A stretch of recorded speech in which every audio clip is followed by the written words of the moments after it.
When it comes to telling someone you have herpes, you've probably found yourself stuck on this one question. When do I say it? Do you say it early so you don't waste your time? Do you wait until you feel safe, or do you wait until you know they like you? And the more you think about it, the more pressure you start to feel, because you're trying to find that one moment where it will feel right, where they won't judge you, where they won't walk away, and where it won't feel so uncomfortable. But what I've found after many years of telling people, whether that's friends, family, or a potential partner, is that perfect moment, it doesn't exist. So today I want to talk about why timing doesn't matter, what you're really trying to control when you wait, and what actually determines how the conversation goes.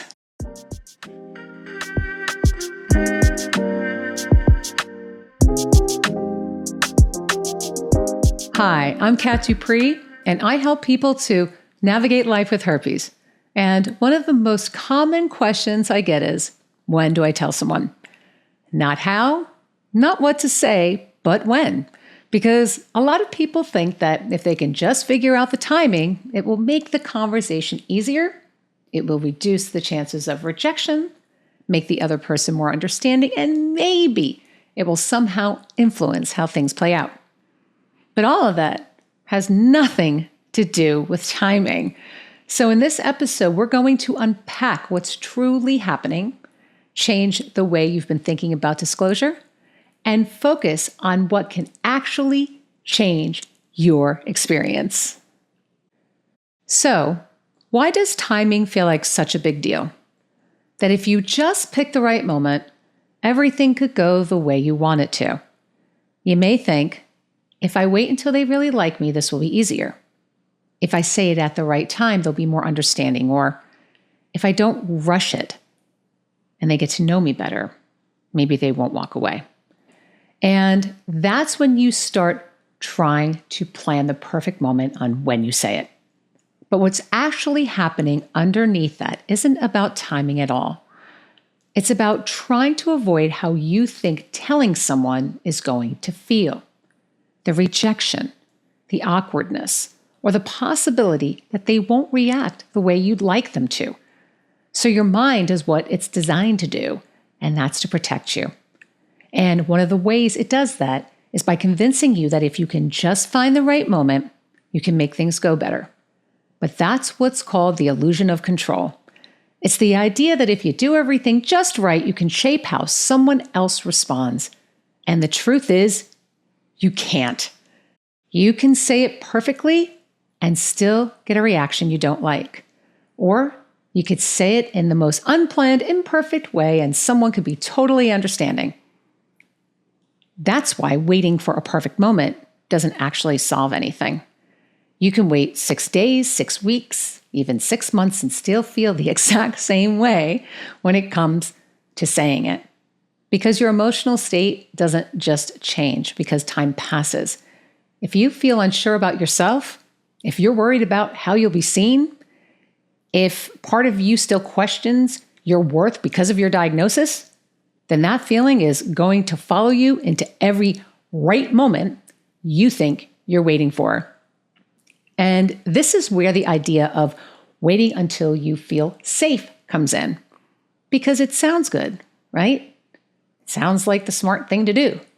But the reality is that you could be sitting across from the kindest, most understanding person in the world and still feel like your heart is about to leap out of your chest. Why? Because it's not about them. It's about what's going on inside of you. Because safety isn't something someone else gives you. It's something you feel when you're okay with yourself, no matter how the conversation goes. And until you feel secure in yourself, no amount of waiting, timing, or perfect moment is going to make things feel easier.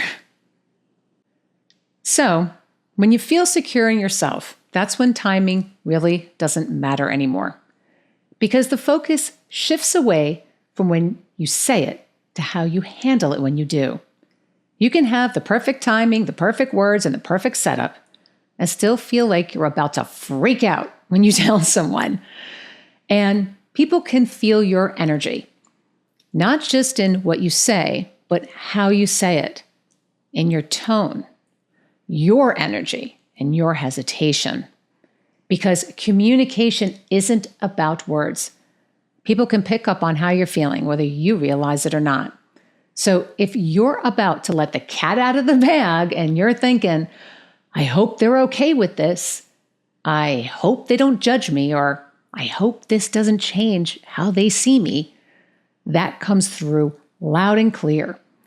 Not because you've said anything wrong, but because of how you feel about yourself in that moment. And the opposite is true too.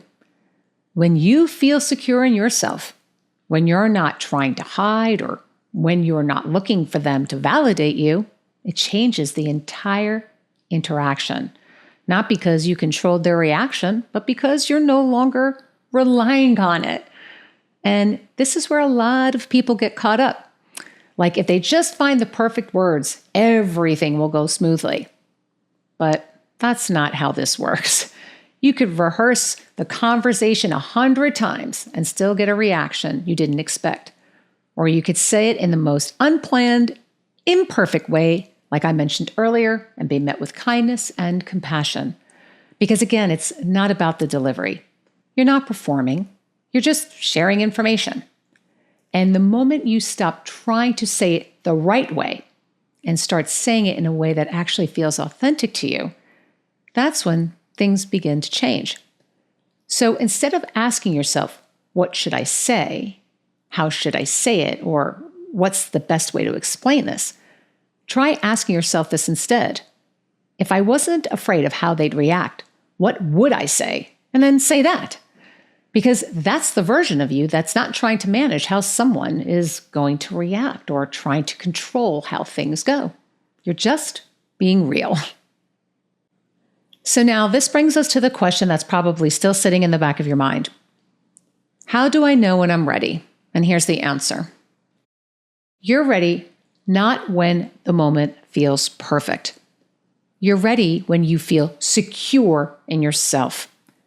When you can tell someone without needing them to respond a certain way in order for you to feel okay. And that doesn't mean you won't feel nervous, because you probably will. Quite honestly, I don't ever think that goes away. And here's the thing. It's not about being fearless. It's about not letting that fear control how you say it or whether you say it at all. Because being ready isn't about having zero anxiety over it. It's about not tying your worth to how someone reacts. It's about being able to say, I was diagnosed with herpes, and not immediately second guessing yourself the moment it leaves your mouth. And this is where being direct comes in. Not over-explaining, not trying to soften it, not trying to make it easier for them to accept. You just let them know about it for what it is. Because the more you try to manage how someone is going to feel about it, the more you start losing yourself in their reaction. But when you can just say it without attaching your worth to their response, that's when you know you're in a different place. And listen, that doesn't mean everyone is going to be okay with it. Some people won't be. Some people may need time to process what you've told them. And yes, some people may walk away. And I want you to know this. That's not a reflection of you. That's a reflection of what they're comfortable with. And the more secure you are in yourself, the less you take someone walking away personally. Because you're no longer looking for their reaction or need any type of validation to tell you who you are. You already know. So instead of asking, when is the right time to tell someone, ask yourself this instead. Am I okay with myself no matter what the outcome will be after I tell someone? Because if the answer is yes, then that's the right time. Well, that's all I have for today. I hope you enjoyed this episode.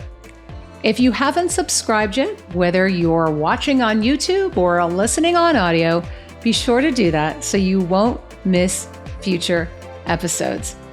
Also, if you're tired of navigating your condition alone, come join us at Herpes Wellness.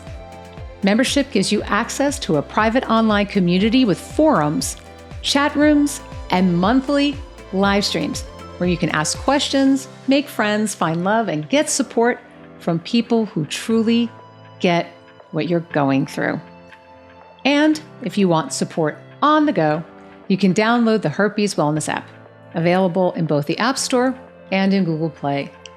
The links to our website and the app are in the description. And if you're concerned about privacy, we've got you totally covered. The app icon and push notifications say H Wellness. So if someone happens to see your screen, you won't disclose your status unintentionally.